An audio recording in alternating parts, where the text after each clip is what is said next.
African adulthood or adulthood in an African community is far different from adulthood in all these other communities. So we give them the particularities and the things that they need to look out for and the things they need to make sure that they are aware of. The other organization is the Cincinnati Pan-African Coalition, or CPAC. CPAC is a group that's like an umbrella group for organizations and individuals who feel that the only way our people, African people, will be properly educated, properly protected, properly provided for is when we move to the point where we do it for ourselves. Organizations, just get in touch with me. We'll make sure that we put you in touch with them.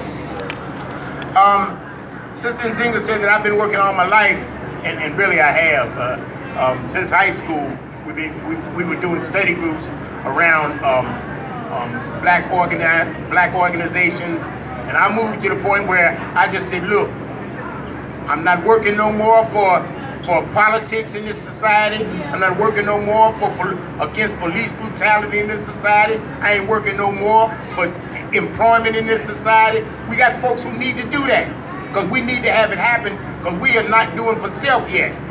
But I'm saying I'm moving to the point where I'm starting to look at how do we make those things happen for ourselves. And the one thing that I understand is that we cannot do it. We cannot beat white supremacy if we don't organize our entire community. We can't beat it without all of our people. And that's what is so important about the Black Panther Party for self-defense. So let me give you a little of my history and my connection with the Black Panther Party. I graduated from high school in 1967. In 1968, I was drafted into the military in the United States Army. I'm a little ghetto boy, come out of the projects over there in Millville. So I knew they was gonna put me in harm's way, and they did. My job was 11B-20, light weapons infantry, and they sent me to South Vietnam. Obviously I made it back. I did come into contact with some things that are causing me some serious physical illnesses right now. But I keep telling people, until I draw the last breath in this body, I'm gonna be fighting for African development, no doubt.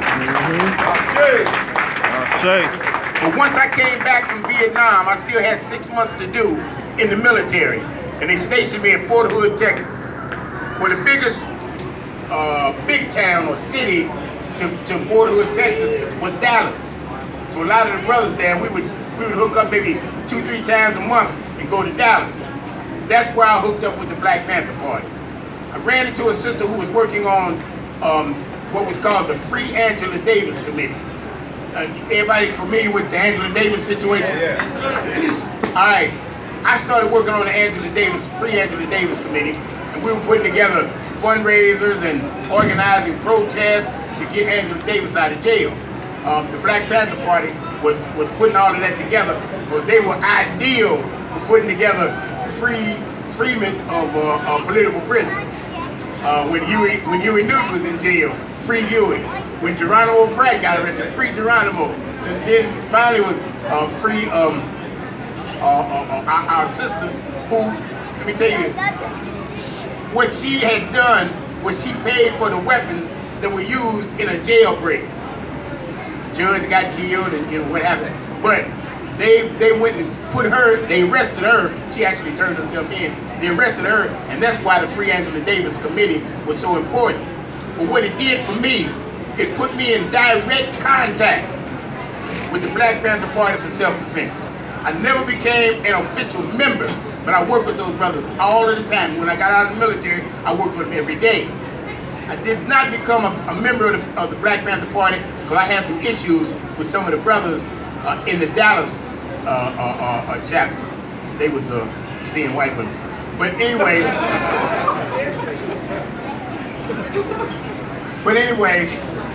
one of the things that the Panthers taught me was that you have to organize the entire community if we're going to be successful. Now, what was happening during that time was that most of the struggles that our people were waging were coming off the college campuses. People were talking about organizing. People were doing stuff off the college campuses. most of it was just a lot of talk. But the Panthers, they said the average brother and sister on the street are the ones who are catching all the hell. We need to organize them. And they referred to the brothers and sisters on the street as the lumpen proletariat. Today we might refer to them as the street niggas. But it was the lumpen proletariat that I watched come into the Panther Party. And I'm telling y'all, guys would be out somewhere gambling, they'd be out somewhere selling drugs, they'd be out somewhere robbing folks, and they was coming into the Panther Party with their little stingy brim, straw hats on, and their sweater shirts and stuff, and we was reading Che Guevara, we was reading Mao Zedong, we was reading Kwame Nkrumah, right there, and these guys was out of the street. Well, I recently finished a book that I was writing, a small little pamphlet on how you prepare yourself for African redemption. And I gave it to my son. And my son said, he read it, and now get this. My son, from the time he was 13 years old, been spending time in these people's jails and prisons. I gave it to him, he read it, because while he was in prison, he became an avid reader and what have you. He read it, and he told me, he said, Baba, you can't just hand this to these folks out here on the street. I said, hell, that's why I handed it to you. You understand that you take it to them. You got to do the work that Marcus Garvey did. You got to do the work that Malcolm X did. You got to do the work that Fred Hampton did. You got to do the work that Huey Newton did. When you understand it, you take it out there to them, and you make sure that they get so excited about it, they want to know more about it. They begin to study like the lumpen proletariat or the quote street niggas did in Dallas, Texas. When I was down there, I couldn't believe it at first, but they were there. Now, yes sir. One of the reasons that Black Panther Party, as I went on, one of the reasons the Black Panther Party became so important to me was because I understood that it did not develop in a vacuum. I got right here thousands of years of our people organizing our folks in the community and standing up for justice for our people. And I want to real quickly run through them. Give me this clip. I don't need the glasses. I just need to make sure I have my pen. I'm gonna let this brother hold it up. I know y'all can't see him that well up here. But this one is Ramses II. Ramses II was the Pharaoh of Egypt, 1260 BC, 1260 BCE, that far back. But Ramses understood that people were constantly coming into Egypt trying to take over. And he organized the community enough to put together an army, and he went out there, and this is him fighting against the Hyksos, who were Europeans or white folks, fighting against the Hyksos to make sure that Egypt remained an African established organization, or African established civilization. The next one, I'm gonna go through it kind of quick, but I ain't got a whole lot of time. This is Queen Candace of Ethiopia. Queen Candace, Alexander the so-called Great, had just conquered Egypt. And he said, I'm going south, down into Africa, where the next spot was Ethiopia. Queen Candace heard about it. She said, all right, let me go to my people. She went to the people and told them, invasion is imminent. They coming. The people said, do what you need to do, Queen. She organized the armies, and they went to the border and waited for Alexander the Great to come. Alexander heard she was down there. Alexander said, hey, that black bitch crazy. I ain't going down there. And he did. Next one. The next one is Hannibal Barca. Now y'all, a lot of y'all already heard about Hannibal. Hannibal, now what made Hannibal so great was the teachings that he got from his father. Hannibal's father was the real genius. But he taught Hannibal, he said, man, you got to organize the entire community and everybody around the community if you're going to build an army big enough to deal with the Roman Empire. Hannibal pulled together different ethnic groups inside of his army. Some groups that he had just fought against, and he convinced them to join him. And y'all know the story about him taking a fleet of elephants and crossing the Swiss Alps, going in the back door of Rome and kicked Rome in their butt. Hannibal. The next one I love this sister here. This is Queen Nzinga of Angola. Queen Nzinga in Angola, that she was dealing with the worst of the European slave catchers, the Portuguese. They were the most bloodthirsty. In fact, in Brazil, the most Africans outside of Africa are congregated inside of Brazil, which was a Portuguese colony.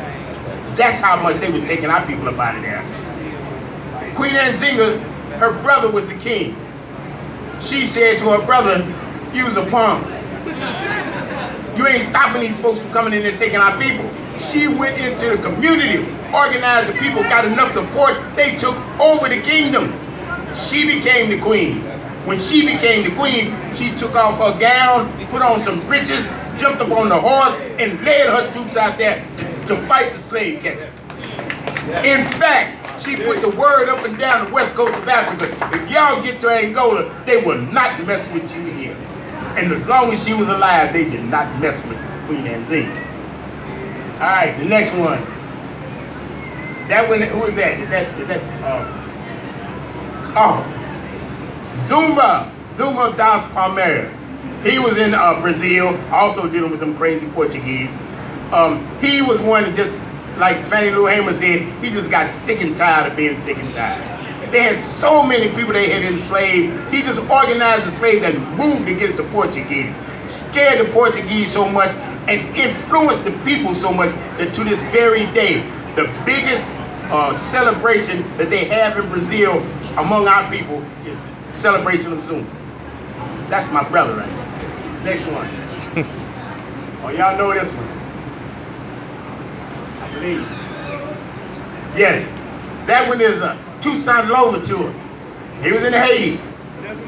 Toussaint and Dessalines, and they teamed up. But Toussaint but Toussaint was the one who led the armies. Y'all can't see Toussaint standing up there with the white boy's head in his hand. But Napoleon was running France. He sent his main army to knock down the rebellion that Toussaint and them was waging. And Toussaint and them ran Napoleon's baddest army the hell out of Haiti. That's one of the reasons no white folks today do anything for Haiti. It is still the poorest country in the Western Hemisphere. That's how come we got to take care of them. Those are our brothers and sisters. Give me the next one. Oh, this is my boy here. This is the Honorable Marcus Mosiah Garvey. Garvey said, "I'm sick and tired of us calling out the police for beating our people down like they beat them down. We're going to put our own police unit together." And then came the African Legion. And these were brothers who were uniformed, going through the community. Now, they couldn't arrest nobody, they didn't have no jails, but if they saw somebody breaking in your house, they stopped that. They see a fight in the street, they stopped that. And people had respect for the African Legion. Marcus Garvey was the one. The sign up there says, "Africa for the Africans, those at home and those abroad." Garvey didn't play, that was my brother. All right, this one here is Jomo Kenyatta and General Chia. They had a group that they called the Mau Mau in Kenya. The British was running Kenya. The Mau Mau came through there, and when they got through whooping up on the British armies, but what really helped them was the way they organized inside of the community. The Mau Mau, the one thing they needed the most was guns. They didn't have any guns. General Chia, when he first started, he had a gun.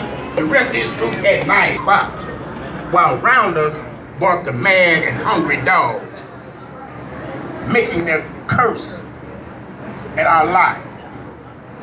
If we must die, let us nobly die, so that our precious blood will not be shed in vain. Then even the monsters we defy shall be construed to honor us, even though we are dead. O kinsmen, we must meet the common foe. Though far outnumbered, let us show us brave, and for their 1,000 blows, we must deal one death blow. What though before us lies the open grave? Like men, we shall face the murderous, cowardly pack. Backs pressed to the wall, dying, but fighting back. That's Claude McKay. The other one was put together by a group of brothers who were putting their stuff together in like the mid to late 60s out of New York City. They call themselves the Last Poets. And the poets did a poem called When the Revolution Comes. I'm just going to take a little piece out of that where they tried to define revolution. The poet said, the course of revolution is 360 degrees. Understand the cycle that never ends. Understand the beginning to be the end, and nothing is in between but space and time that I make or you make to relate to the world outside my mind, your mind. Speak not